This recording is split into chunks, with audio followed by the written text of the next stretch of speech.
some Ahmadis have supported the interpretation of the Quranic verse relating to the punishment of theft as meaning imprisonment or something else other than the actual amputation of the hands.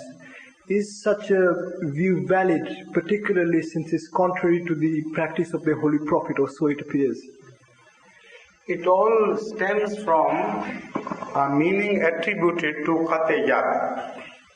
Some people insist that Qat-e-Yad, the word used by the Holy Quran for severing one's hand, also means to put somebody out of circulation, to make him ineffective.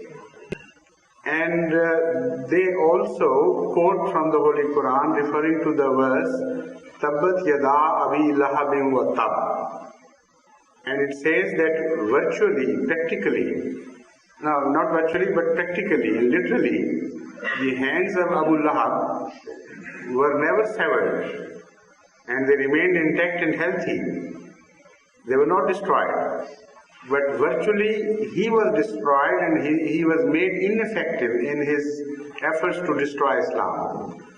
So, taking their cue from this as well, they say that if a thief is made ineffective in any manner so that he cannot steal again, that purpose is also served by this verse.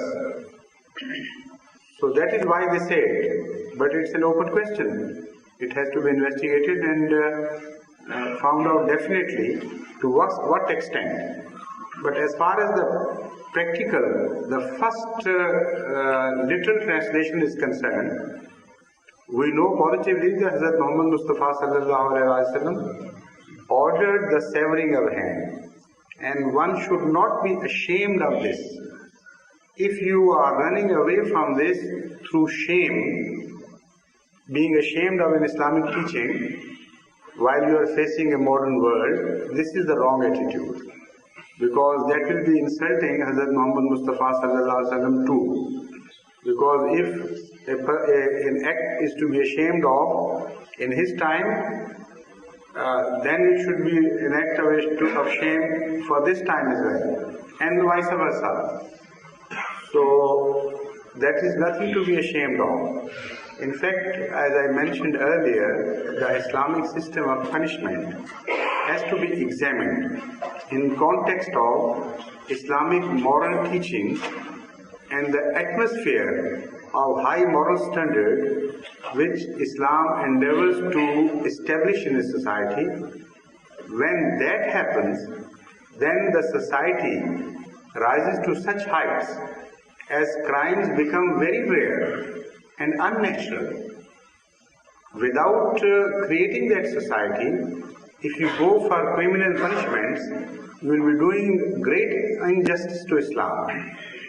For example, it is also established that anybody who steals because the hunger compels him, his hand will never be severed. So in a society where millions of people are left unattended and many of them die of hunger and their basic needs are not provided by that society, however loud their claim be to Islamization, they do not deserve and they have no right to introduce Islamic system of punishment, because Islamic system of provision has not been produced.